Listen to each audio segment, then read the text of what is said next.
Week 13 of A Year of Cinema is Ikiru, To Live, the 1952 film by Akira Kurosawa. One of Norman Levine's short stories is called I Don't Want to Know Anyone Too Well. That's a wonderful title, but it begs the question, is it possible to know anyone well? Our supposed knowledge of other people is always filtered through our own personalities and experiences. The good man will tend to assume others are like him, as will the bad. Those preoccupied with money, sex, power, or status will assume the same of others. Dispassionate analysis is impossible, especially when the other has something we desire. Only God, and on occasion the artist, have the awareness and discernment to stand in judgment. Kanji Watanabe, our hero, is the section chief of the City of Tokyo Public Affairs Department. To his colleagues, he is nothing more than a hat, a desk, and a stamp. To his son and daughter-in-law, Mitsuo and Kazu, he is nothing more than a pension. To the rest of the world, he is nothing, full stop. Ikiru begins with the image of a chest x-ray. The narrator declares symptoms of cancer are there, but he doesn't yet know anything about it. He takes a dim view of Watanabe. He is like a corpse, and it actually has been dead for the past 25 years. Toyo, a vulgar but vivacious young woman in public affairs, is caught laughing. She is forced, like a schoolgirl, to explain the joke. It's about a man who thinks himself indispensable but is nothing more than a seat filler. Watanabe's colleagues understand that the joke is really about him, the paper pusher par excellence. Toyo is rebuked and silenced. A group of housewives arrives at public affairs. They demand that the city clean up a stagnant pond that is sickening their children.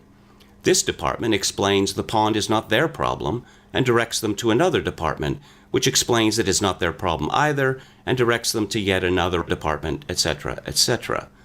The women are given the runaround by a dozen different bureaucrats, and Kurosawa ends each scene with a screen wipe, suggesting the endless doors of a labyrinth. Watanabe's stomach has been troubling him for months, and the pain is progressing. He is forced to attend a hospital for the aforementioned x-ray. In the waiting room, he meets an old man who explains that the physicians never tell their patients they are terminal cases. Those with stomach cancer are told instead they have ulcers. This is precisely what the presiding physician tells Watanabe, who begs for the truth. He doesn't get it. After his departure, the doctor confirms that Watanabe has 6 months at best. He asks the nurse how she would react to this prognosis. She points and says, "The barbiturates are over there." Watanabe is late arriving home. Mitsuo and Kazu express irritation at his absence and lament not being able to afford a proper, modern house. They plan to blackmail Watanabe into using his pension to pay for this house, with the threat that failure to comply will result in their abandonment of him. Kazu then realizes that Watanabe has overheard the plot. The agony of his face is terrifying to behold. An embarrassed Kazu asks, "What's the matter?" Watanabe won't say, and walks away. After the couple retire for the evening, Watanabe opens the shrine to his late wife and is consumed with nostalgia. Like King Lear, he considers how sharper than a serpent's tooth it is to have a thankless child. He weeps openly as he realizes that the only source of love in his life is long dead. The film cuts to a framed commendation on the wall. Mr. Kanji Watanabe is hereby given recognition for his 25 years of devoted service. A week later, we learn that Watanabe has gone AWOL from work. Mitsuo and Kazu have learned that he has withdrawn 50,000 yen from the bank. They hold a crisis meeting with Watanabe's brother Kiichi, who suggests that Watanabe has taken a lover.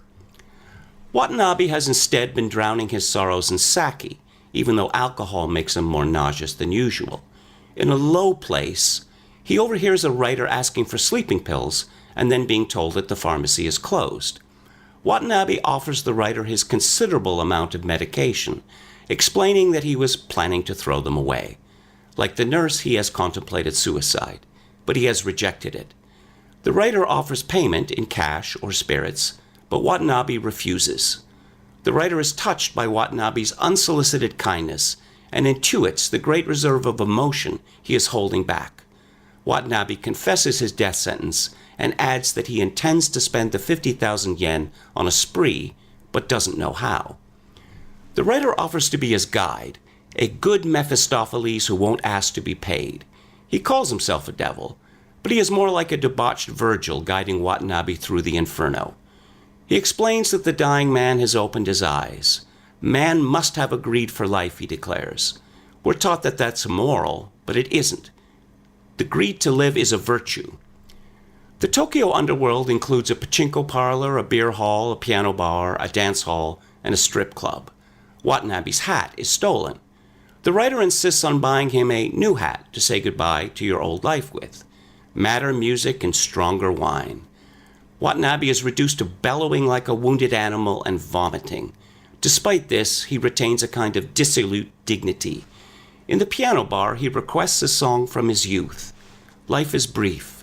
Fall in love, maidens, before the crimson bloom fades from your lips, before the tides of passion cool within you, for those of you who know no tomorrow. Tears stream down his face as he sings in his wretched, broken voice. The nightclub rabble is stunned into silence.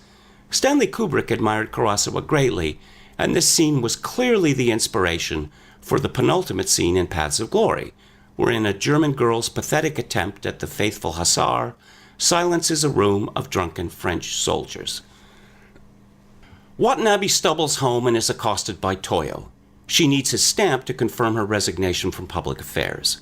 Watanabe explains that the stamp is at his house, and he takes her there to complete the paperwork. Mitsuo and Kazu observe Toyo's entry, and their worst fears are seemingly confirmed. Toyo is not much to look at, and her manners are deplorable, but Watanabe sees her with new eyes. She has something he wants, and becomes the Beatrice to guide him through purgatory. He spends the day with her, plying her with gifts, food, and amusements.